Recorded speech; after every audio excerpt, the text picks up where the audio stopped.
Hello, readers. Welcome to the READ podcast. READ, the Research, Education, Advocacy podcast, connects you with researchers, educators, and thought leaders on topics in education and child development. READ is produced by the Windward Institute. I'm your host, Danielle Gomez, and I just want to dive right in, but I have to give a little recap of the last episode. Our team, was buzzing with all of your feedback from our 5-year anniversary episodes with Dr. Devin Kearns. And READ has been so delighted, and I should say it's people. We're the people of READ. Our team is just delighted. We are just so grateful for all of the researchers who have been on the podcast over the 5 years. And speaking of research and education and advocacy, we thought that we would have this episode as a little bit of a different format. And so if you're tuning in on YouTube, you see some special guests that are next to me that I'll introduce in a moment.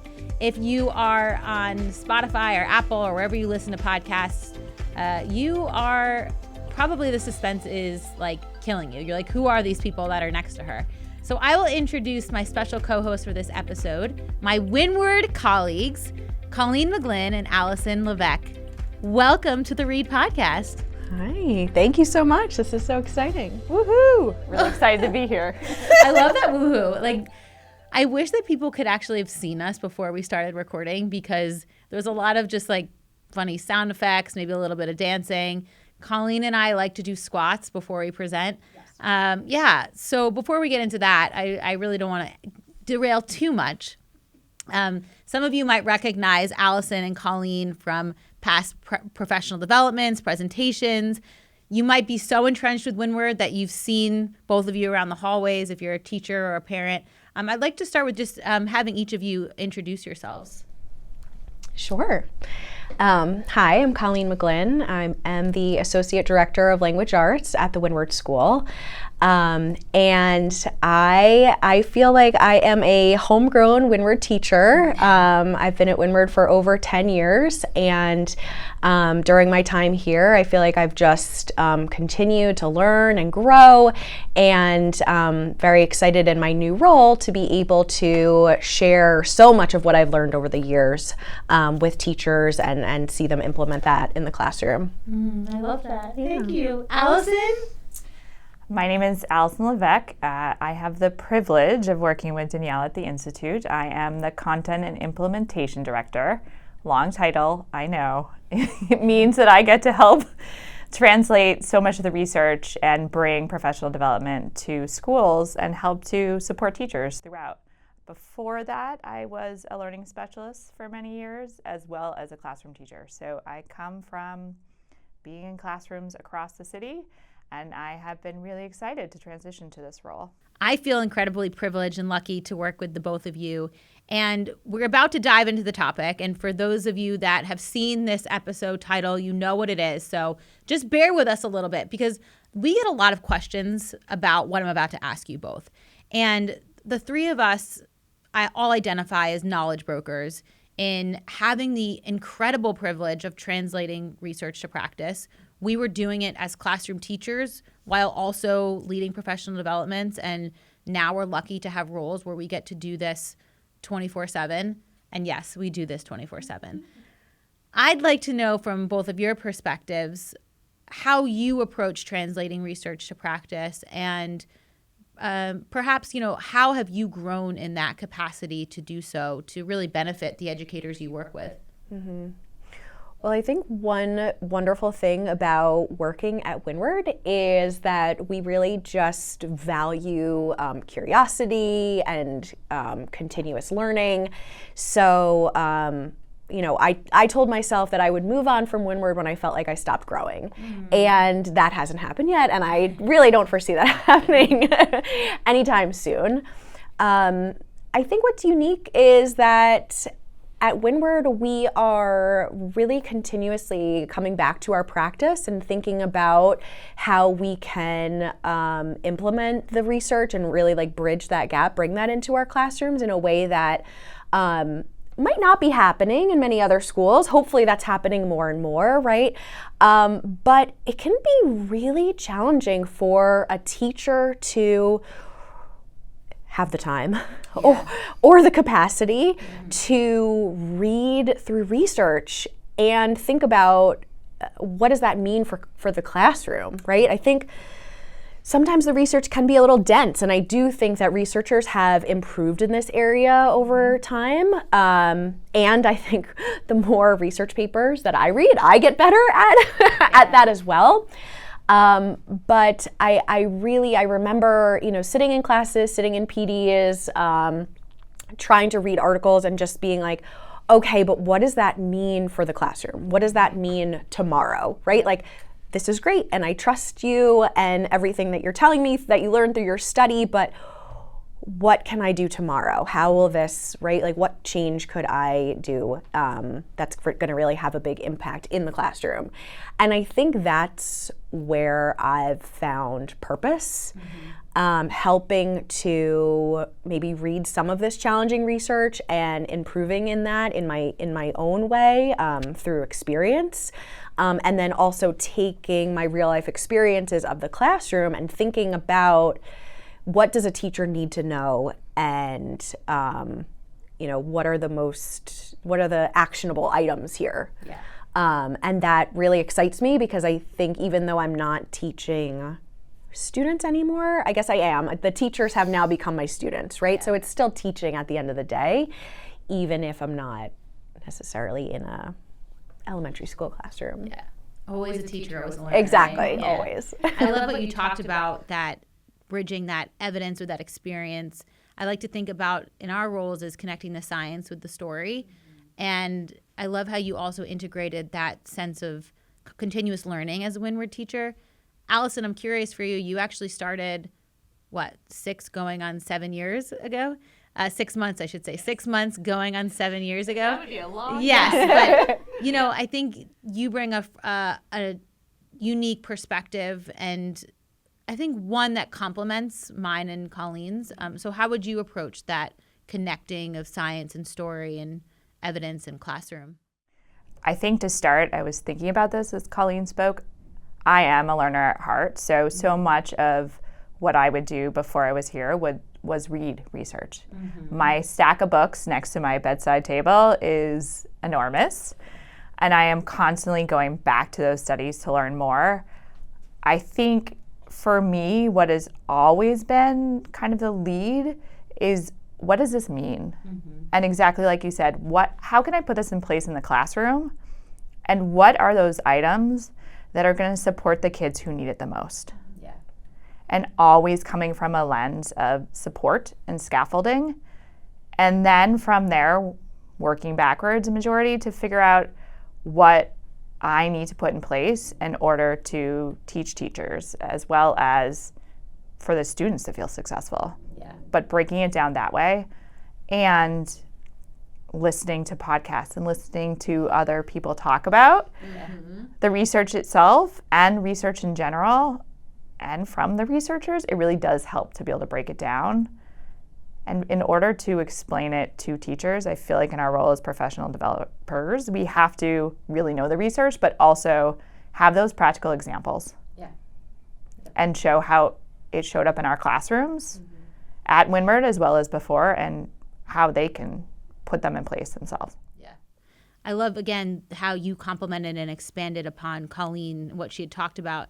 And now we're going to dive into really the topic of this conversation.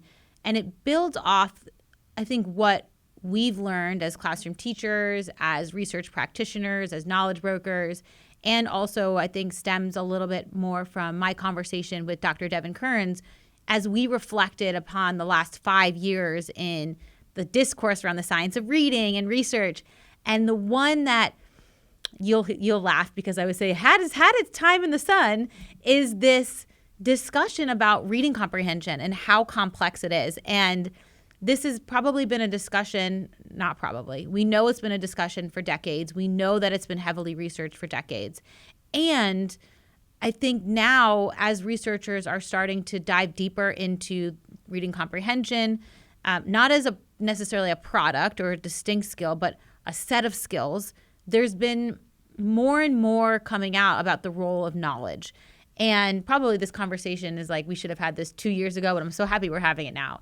And I want to go back to some of my notes because we are going to turn back to some researchers that we've spoken to on READ, where they talk about this central role of knowledge in reading comprehension. We know that things like creating schema is really important for learning and comprehension, and that it has been something that's been, in the research for the past decades. And so before we dive into this conversation about what do we do in the classroom, I think it was like 2023 maybe, we spoke to Dr. Amy Elliman. And oh my gosh, so many people have talked to me about Dr. Elliman's work and this conversation. And when we conceptualize the role of knowledge in reading comprehension, she says it best by framing it in an integrated approach. So before we dive into this part of the conversation, I'd like to turn to Dr. Amy Elliman and how she frames the research on reading comprehension. Your research talks about the components of evidence-based instruction to support reading comprehension. You talk about the role of knowledge, of content literacy instruction, vocabulary, and inference, and strategy, integrated strategy instruction. So can you break down each of those components? Let's start with knowledge specifically. What are those components, I think, that really support instruction? So there's been this debate lately, I'd say in the last maybe 8 years, 10 years, about strategies versus knowledge, right? I don't see these as a dichotomy at all. Like, I think that an integrated approach is what we're seeing is our best route for having change or making change for kids. And so there've been a couple of maybe 3 right now meta-analyses come out lately about integrated literacy and content. And we do see that we're getting, decent effects, large effects for things like vocabulary, comprehension, and content knowledge by integrating strategy instruction and content knowledge. Welcome back, everyone. Don't you feel like we're going back and forth to different commercials or something yes, like that? Absolutely. I'm like, hey, let's go back to that person. Or back to you, Ron Burgundy. No, I'm kidding. Before we go even more derailed, I really love what Dr. Amy Elliman talks about when she references the integrated approach between skill and strategy and knowledge. And we really see this central role of knowledge. And so as knowledge brokers and professional development leaders, educators, what does this integrated approach to comprehension mean to you? And particularly, what does it mean in the classroom to you? And Alison, let's have you start first. I'm very curious about your thoughts. It's a really good question. I've seen it throughout. I think one of the large misnomers in education in particular is that comprehension is one thing, and it's just understanding the main points of a story. But there are so many factors that come into play when students are reading for them understanding it. Yep. And it's beyond just the main idea. And so much of what the research has come up with now is the idea of building that background knowledge and building and activating it so that students can be successful and fill in those gaps as students are reading and going. And I, as a learning specialist, I saw it pretty consistently how hard it was for students to not only decode, but then to take that step further, which is the whole purpose of reading, to be able to comprehend and understand. Yeah. And without building their foundational knowledge and building the background, as well as giving them strategies for when they get confused, it was really hard for them to understand. Yeah. And I will say so much of our reading work in general in classrooms is focused on the decoding aspect, and comprehension is sometimes the left behind.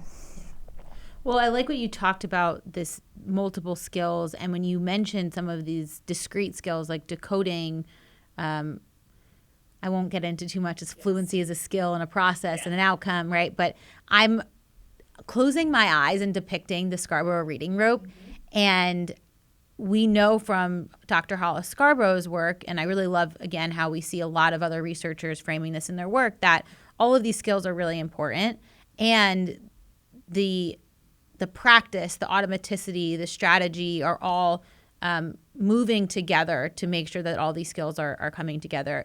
And then in the role of knowledge, when you talked about decoding at the word reading level, background knowledge plays an important role, right, in their knowledge of vocabulary and word reading, as it does in all these other elements of word reading and comprehension. And so I think that was, I really liked what you talked about that, and particularly in working with kids who struggle.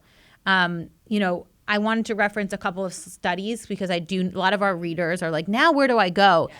And the one that I'm always left with is not as much a study, but more of he does an incredible job of surveying the research and offering a commentary, was Dr. Hugh Katz, who is a friend of Reed, friend of the Windward Institute, as our community lecturer, where he talks about comprehension as being not a single skill, but involving a lot of multi-components to it. Yeah. What would you like to add to that? Yeah, I think that's what makes comprehension so tricky, right? It makes it so tricky to conceptualize, to understand. It makes it tricky to teach.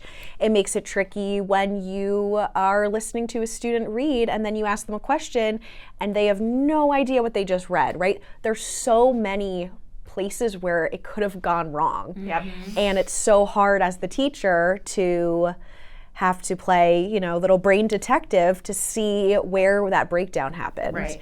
And I just love the Scarborough rope because I think it's just such a beautiful metaphor of showing not only the individual strands, but like you said, how they're so connected and interdependent and develop over time. I think it really helps to explain just truly how complicated comprehension can be. Yeah. And all of the different pieces of the puzzle that the reader needs to come away with an accurate understanding of the text. Yep. So it's really hard to teach, and I think in my own experience, I definitely grew up in a time where it was like, we're going to focus on the main idea this week. And I'm sure that it was a lot easier for me to identify the main idea about a topic that I was more familiar with rather than something that was like brand new to me. And I was still good at identifying the main idea, right? But maybe I was less familiar with, I don't know, the rules of cricket, right? Yeah. I don't know. And you probably couldn't go deep enough for any questions beyond those surface level questions. Right. Absolutely. And I think that's what's been really different about Windward, because Windward has this tradition of viewing comprehension in a different way, in a knowledge-based way. Yeah. Whereas a lot of schools, things are changing. But, for the last, I don't know how many years, 20, 30 years, right? Many schools have approached comprehension in more of a strategy approach. Yep. But here, I think because with our deep connection to our writing program, knowledge has really always been at the forefront of our program. And I'm really proud to be able to say that about what we're doing here and what we've been doing here for years, because I do think that we've been kind of pioneers here in a very different landscape in education. Yeah. Well, I love what you talked about too, being a former Windward teacher, just how incredible it was to see that, and I was going to introduce this term, instructional coherence, right? It really is about this coherence piece of it. And when we talk about writing later on, I do have a clip from Dr. Steve Graham where he actually dives into how you more coherently build reading knowledge and writing. But in really focusing on knowledge at the forefront, Dr. Katz is one researcher who has done research on it, has commented and really brought that role of knowledge and instructional coherence to the forefront, as is Dr. Susan Newman. We just read, and by we I mean all three of us, in preparing for different professional developments, reread a Perspectives article. It was called Comprehension in Disguise, The Role of Knowledge in Children's Learning, a 2019 article. And in just even reflecting on how long this research has been around, the RAND study report, check out RAND. We'll have it linked in the Read Podcast website, or on the Windward Institute's website. But the Reading for Understanding Initiative, which was sponsored by the U.S. government, 2002, Dr. Catherine Snow was a researcher that was one of the lead researchers on it. And they talk about this idea of sociocultural context, of reader activity and context, and knowledge being a core part of that. And so in building off of what Colleen, you talked about, I mean, Windward has been at the forefront of connecting the research and practice for decades because there has been research on it, right? And that, and so I think that's something to really underscore there. Alison, you're also too, I think you have some additional thoughts on knowledge. And is there anything you want to add to that before we get to our next researcher? Because I know that our Read guests are thinking of what do I do next. So is there anything you'd like to comment more about the research on knowledge, particularly in comprehension? So I just wanted to go back to too, and I actually just read a blog post recently from Tim Shanahan, one of our favorites. Yes. And he wrote about how complex comprehension was, and that you can't just focus on one strategy, and that it has to be multi-component, which we have been speaking about for a long period of time. But I also just go back and think about, Danielle, what you mentioned as well about the idea, and Colleen, that Windward has been doing this for a long time. You have. And part of it is you had to translate the research so much earlier than most schools because you had a student body that required it. Yes. And because you taught teachers and really developed them in-house to be able to support students who will have these challenges. That's not the case in most schools. And it is slowly moving there, but there are so many kind of smaller things that we can do that the research has been showing now in order to make it so that all students can feel successful, and to create toolboxes for teachers within the schools that aren't like Windward. Yep. That's such a good point that you make, is that Windward as a school and as a institute for professional development has the systems, and we could spend hours on systems and why it's important to have those systems and structures in place to have that strong learning culture for your teachers. I think in kind of peeling back those layers, I'd like to offer the readers some efficient practices that they can implement tomorrow, as you talked about, Colleen. And when, Alison, you spoke about, we've had a system of support for our students because they've needed it. The good news is that, yes, kids with language-based learning disabilities who have had difficulties learning to read absolutely need this approach for reading, and it benefits all kids. And I think that's something that you and I, Alison, particularly, and Colleen, in teaching multisensory reading instruction and working with a number of schools across so many different types of school contexts, that we see that it benefits students at any age.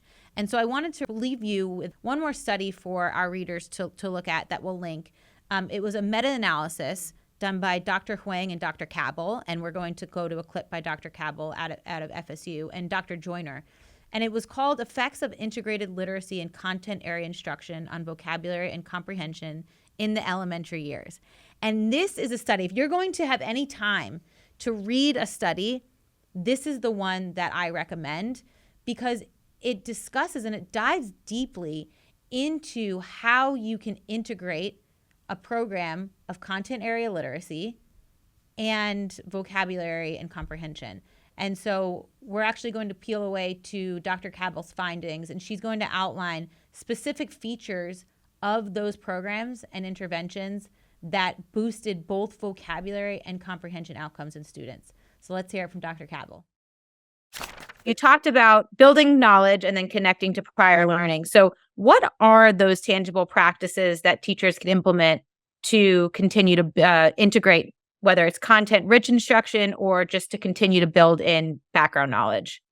My colleague and I did some work around this. We did some meta-analyses, and meta-analysis is just a study of many studies. Mm-hmm. We looked at all of the experiments and quasi-experiments that existed. Quasi-experiment just means that the treatment and control group were not randomly assigned. Mm. And we looked at those because those are types of research designs that give us some evidence toward causality, that this thing caused this other thing to happen. So we were looking at integrated approaches in K-5 that had some impact on vocabulary and comprehension.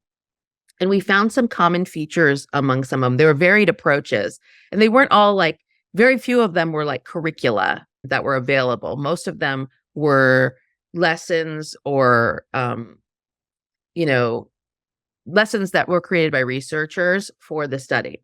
But they had some common features that I want to share with you. And those were things like they planned the units around science and social studies topics. So I'm talking about English language arts.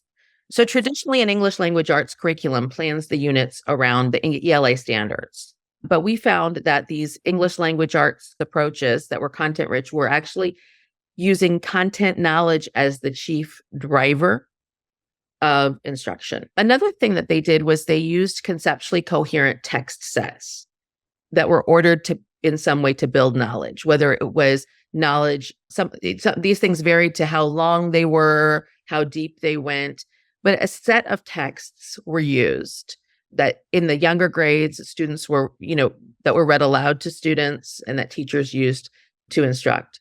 And they were interactive read alouds. There's been a lot of research on the importance of that interactive nature and the conversations around the read aloud. And then the third thing, planning units around science and social studies topics, using conceptually coherent text sets ordered to build knowledge. The third thing was that the discussion and the writing in that ELA instruction was focused on building knowledge. It wasn't just focused on, I'm going to ask an inferential question or I'm going to find the main idea. It was focused on building knowledge. And then teaching relationships among the words was the last one, was that words were selected and those relationships among the words were taken into consideration such that you can build networks, those kinds of spider webs of words, versus other ways of selecting might not take into consideration the connection among those words. Welcome back to Read Tea Time, where we read tea and we discuss the research. Read tea, drink tea, where we discuss the research and we drink tea. Woo, man. We've been just diving into so many different topics that, I can't get all my other words out. You know what I mean? So what we just heard from Dr. Cabell was such an interesting outline of the features of effective instruction that boosts content knowledge, comprehension, vocabulary.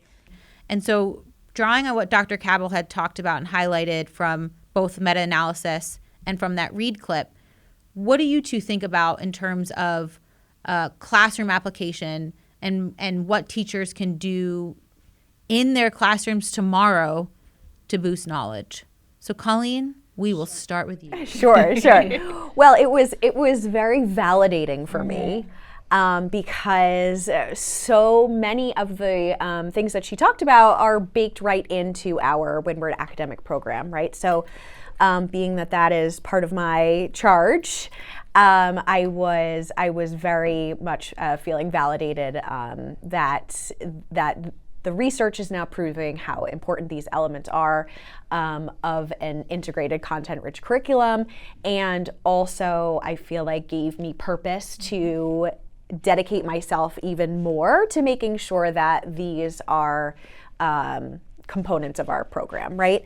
So, just thinking about the use of multiple genres and multiple texts and connecting to science and social studies, and the reading writing connection. These are hallmarks of the Windward program. You almost jumped out of your chair. I'm so excited. I really am. But these are things that we're doing at Windward, and I hope other schools are doing as well. But thinking about, and Alison, I know you'll have probably some great examples from that professional development class that you recently gave last night, but thinking about with a text set, thinking about your target text, what is the chapter book that you are planning on teaching in your class, and then really thinking about the background knowledge necessary to dive deep into this book and really comprehend it, not just on a surface level, but really comprehend what's happening in this book. And I think sometimes that can be challenging for teachers because because the teacher might have the background knowledge, right? So sometimes it's hard to realize, hard to think about what the student doesn't know, right? It's kind of like with inferencing. You just automatically make the inference because you have the background knowledge. Sometimes it's hard to take it way back to think about what information might be missing, to try to teach that ahead of time, right? And then, of course, if you've been teaching something year after year after year, you have that painful experience of, the whatever the kids are not understanding, and you might think like, oh, somebody asked that question last year, right? Like, I need to now go back into my teaching. This is, for whatever reason, challenging in the text. Think about, is there maybe an informational text that you could read with your students, maybe before you start the chapter book, if you need to set the scene a little bit more with some like historical context. Maybe it's even pausing within the book to again, informational text is so great just for providing that knowledge that may be necessary. I know you gave you and Danielle gave us such a great example of Esperanza Rising last night, and all of the different types of knowledge that is necessary to really understand that book. And you could just read the book and understand it at a very surface level. Absolutely. But when you bring in informational text, when you bring in maybe when you bring in pictures, when you bring in video, when you bring in more of a historical context, right? It just really brings that book to life, and you can really deeply understand the character's experience, right, in a way that you probably wouldn't if you didn't have all of that context. I want to pause on that too, because I think in also making the connections to what Alison has taught as a professional developer, and in your role as a learning specialist. Colleen, you mentioned something interesting where you said, okay, sometimes the students will read the story and there's that breakdown in comprehension, or maybe that breakdown in knowledge. This is evident for a lot of the students that we've taught at Windward, students with language-based learning disabilities. But we know from the broader research, there was an Ed Week survey in 2023 that talked about how background knowledge is one major reason why students may have breakdowns in comprehension. And I'm pointing to you, Alison. Here we go. In your professional development, you do a really great job in breaking down like this backward planning and the things that teachers should be thinking about in advance, and as well as targeting some task analysis from, maybe word reading difficulties to syntactical difficulties to comprehension difficulties. So can you walk us through how maybe a teacher could be a little more effective in planning from a backward design perspective? And then Colleen, maybe you want to jump in afterwards about some UBD. Sure.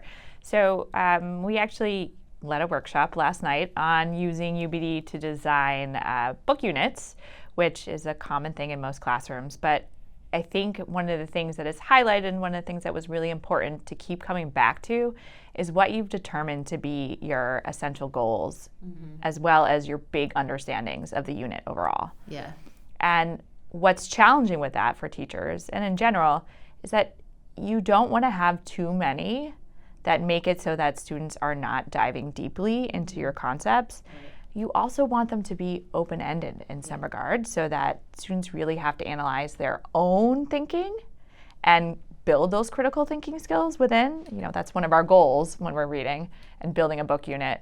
So thinking about that, and then moving to the long term of what you want students to be able to achieve, to start planning backwards to how you're going to sequentially build that. And thinking about through that what elements and what concepts could get in the way. So there are so many ways that it could break down, and every text has different complexities, from vocab to the syntax of a sentence to the use of figurative language and idioms and different pieces like that. There are so many concepts that make it challenging that when you spend the time before and go through the book thinking like a reader or one of the students in your classroom, you can start to make marks for yourself to where you're going to pause and directly teach those concepts. I love what you talked about that too, and drawing the connections of, Colleen, what you had said about this role of text sets and leveraging informational text as a way to build knowledge. And I remember I was at a conference, maybe it was Dr. Amy Elliman or Dr. Colby Hall, when they highlighted using text as a way to build knowledge and to continue to build knowledge, that, you know, as a teacher, yes, you should be thinking about these things and, you know, be intentional about how you build and activate student knowledge and know your students and the way to do that, but that you can leverage this text to do so. And I think the backward planning really allows you to kind of look through the lens of a reader. Yeah. And the good thing too is that you may be thinking, readers, well, I'm not an English teacher. I'm a math teacher. I'm a science teacher. I'm a social studies teacher. What do we say to those readers and teachers out there? Maybe these school leaders, like, how do I make this something that's an initiative across content areas? You're still a reading teacher. I'm sorry. If your students are reading in your class, yes, you're a reading teacher. Mm-hmm. You are. If your students are reading from a science textbook, you are a reading teacher. If you're reading from a social studies textbook, right? If you're working on a word problem, right? And all of those subject areas have their own features and their own challenges, right? The way that a science textbook is written is very different than the way that a social studies textbook is written, is very different than the chapter book, right? And of course, math has its own, features as well. But you need to be aware of that and help your students to navigate those types of texts. Yeah. And it benefits students to be exposed to all those different types of texts as well. Absolutely. I also feel, just adding on that it's a framework. Yeah. Mm-hmm. And in the end, it's good teaching practice. It's just one of those things that you can use for you to be more thoughtful with your instruction. Yeah. And to be more consistent and coherent. 2 C's I love. Consistency, two of your favorite words. Yes. So I think in summarizing what you're saying before we get to our last clip is for teachers to think through a backward design lens, to plan intentionally through the eyes of a student, right, through their brains, and really knowing where some of those breakdowns might be. In the past episode with Devin Kearns, he talked about this role of data, and I do think that that continuous loop of data doesn't have to be formal, but just those quick moments where you can understand where a kid might have a breakdown and ensure that you're reinforcing that. I think that's a key part. And then the last piece in what the two of you were building on was every teacher's a reading teacher, and we could leverage a lot of different types of texts to build knowledge and also support comprehension. So we'll go to our last clip with Dr. Steve Graham, but I felt a little kick underneath the table, and I think Alison, do you know Alison actually has taught me to bake, by the way? We'll get into that maybe after the recording, but Alison, I think you had one last thing to say, and it does not have to do with baking. No, it does not, unfortunately. Yeah. I just wanted to add that I think, just as a takeaway of something that a teacher could do tomorrow, there is ways, are really quick check-ins for you to be able to do in order to see what background knowledge students have. So involve them in that process to start so that you can build on what they already know. Yep. Things like anticipation guides. Board notes, brainstorming. Yep. There are so many quick things that you can do that give you the information so that you have it, the data, for you to be able to then plan. Yeah. Oh, I love that. Such a great takeaway. So we'll leave Dr. Leveque and we will get to our clip from Dr. Steve Graham. And speaking about, I love what Colleen said, that every teacher is a reading teacher. Every teacher can also incorporate writing. And in fact, there is research to show the benefits of reading-writing integration across content areas. And so Dr. Graham is actually going to offer one of my favorite pieces of advice about how you embed that across content areas. Here's Dr. Graham. I think sometimes in education we get into this cycle of, okay, we're going to implement something new, so something else must be taken away or de-implemented. And so when you talk about adding more time for writing, you're not talking about taking anything else away. Can you comment more on what that means for instructional time? Yeah, I think there's two things. One, we need to become more efficient with time. So when I talked about that balance before between reading and writing, that 60-40, or 40/60. The real issue here in most of those studies, they were separate instruction. They were not directly tied to each other. But we could, instead of having separate spelling and separate decoding instruction, that each might take, say, 15 minutes each, we could look for ways of tying those together. So then what we're talking about is maybe 20 or 22 minutes at a time. So I think if, on the one hand, if we can find ways that we can bring reading and writing instruction together in reasonable and meaningful ways, it can reduce the amount of time that we spend, when we think about collective time for each one of those. So it's using our time more efficiently. I love to do the after the researcher, because the way that they synthesize that is just so meaningful and so energizing. And in our last part of this conversation, I want to turn our thoughts and our insights from what do we do in the classroom to how do we support teachers. And we know as professional development leaders, as leaders in schools, that teachers want to continue to work hard and they can't do this work alone, right? That learning is, especially with adult learners, is done best when it's done in collaboration, when they have time to practice, when our teachers have time to reflect and to circle back and ask questions. And so in building off of what Dr. Graham had said in terms of coherent approaches to reading and writing, what do you two think about as a professional developer in ways that we should be supporting our teachers best? And so we'll start with you, Alison, and then Miss McGlynn, Colleen, who happened to be my mentor teacher at Windward my first year, maybe 11 years ago. I'd like to hear a lot of your Fun fact. you're hearing all the fun facts. A little bit more about your insights after Alison. Go ahead. I think the main thing that we do and what we do really well is synthesizing so much of the research that's out there and pulling out the practices that can be applied the next day, and also explaining the background in a way that makes sense so that they understand the why of why they're doing it that way. Yep. Yeah. It's both. Yep. I think that when you said the why too, in that rationale is so grounding for people, right? And even when you talked about what teachers can do tomorrow, I sort of co-opted, and I say this a lot, but this really comes from actually Dr. Emily Solari when she was on Read, in the way that she approaches PD as that rationale of what's effective, but what's also efficient and applicable, right? That yes, we need to give that information, but it has to be in a way that teachers can take it. And when you talked about earlier, time, right? Yeah. Time is perhaps one of the most valuable resources that we have. And so as professional developers, as thinking about educational systems, we have a lot of leaders that tune in to Read. How could you embed that in your practice? I'll add one more piece too. Yeah. You made me think of it. I think just as much how we speak with students about chunking information for them and sequencing it, we have to pull the research into manageable chunks for educators. Yep. Yeah, I mean, we're building schema for our kids. Absolutely. Schema, organizational frameworks for mental learning and retention and memory and knowledge, right? That wasn't the best fast map of schema, but you all get it. That's really important for adult learners as well. Absolutely. Yeah.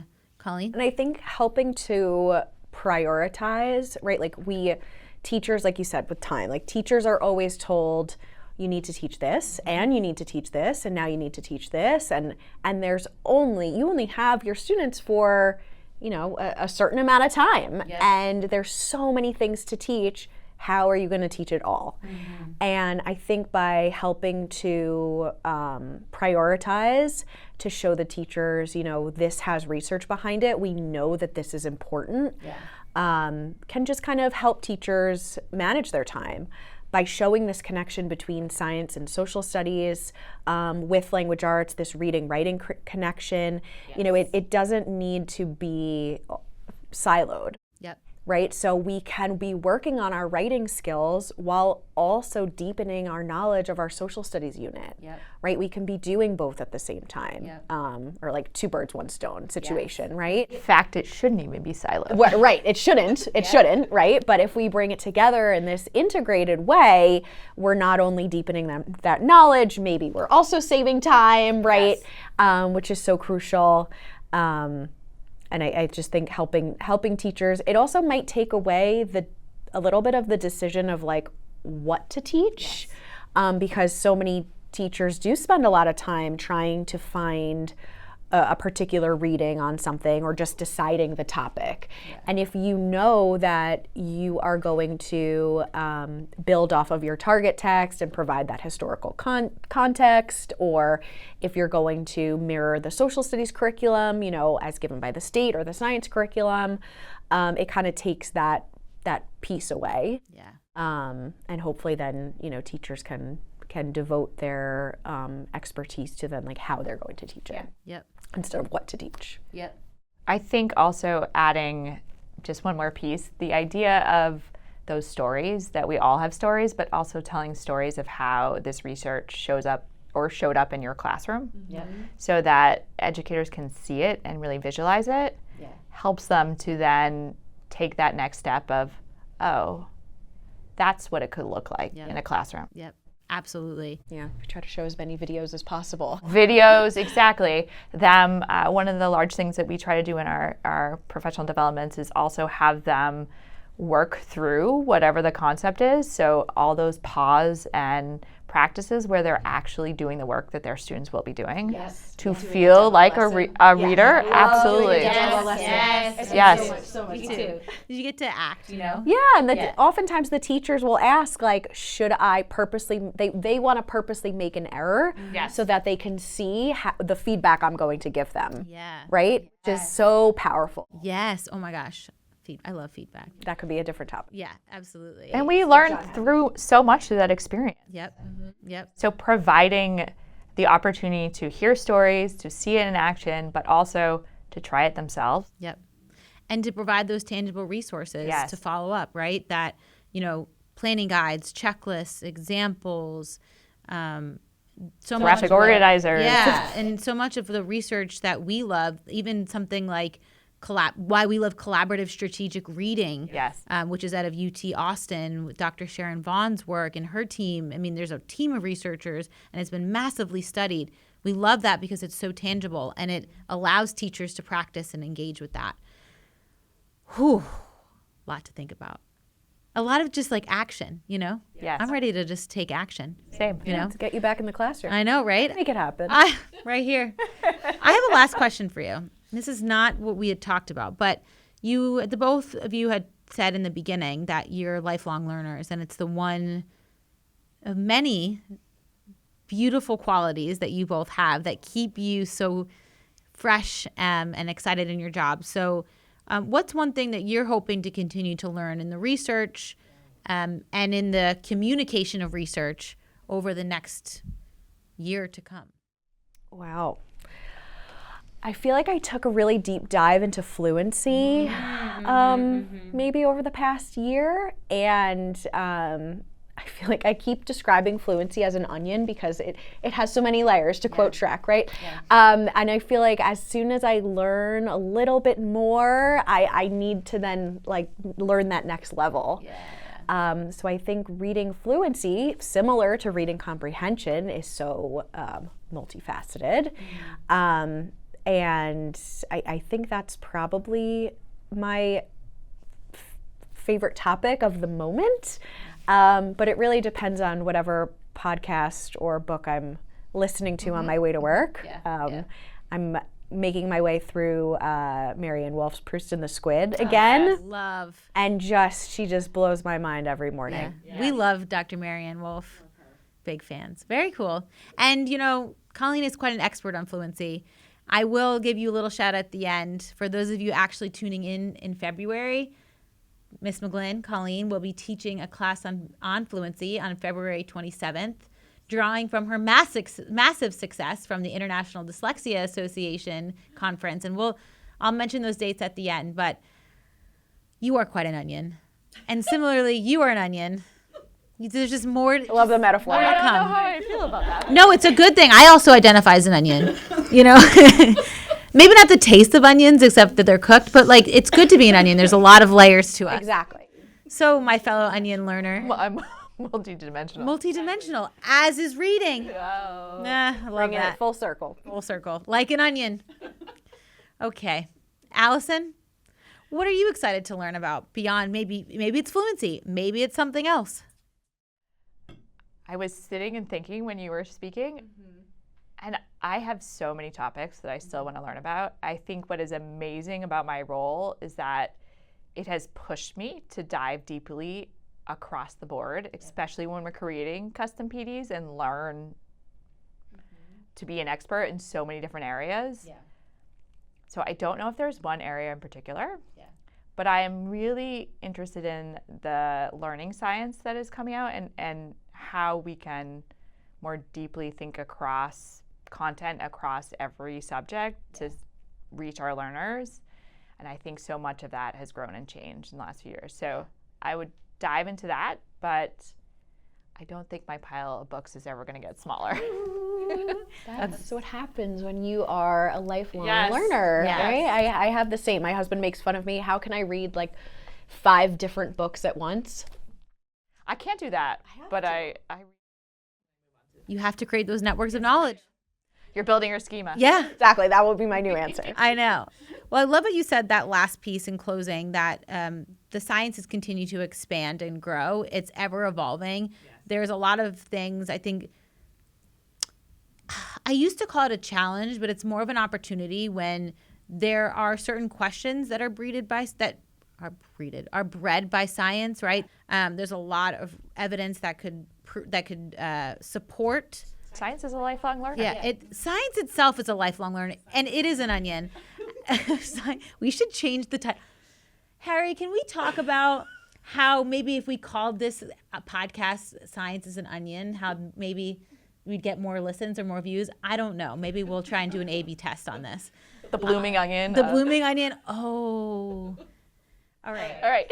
Well, I think that's a really good way to go, and that the sciences continue to evolve and to deepen our understanding of ultimately serving all students, right? And that's hopefully the promise of the science of reading, of the learning science, that we really ultimately want to reach every kid. Thank you for listening to this riveting episode of The Blooming Onion on the Read podcast. To learn more about this episode, about these amazing guests, and from past Read guests, you can go to the Windward Institute's website, which is thewindwardschool.org/WI. There we'll have a lot of other resources for you as well to continue learning about reading and education and child development. If you were inspired by this episode and want to recommend another leader or researcher, I also invite you to email me at info@readpodcast.org.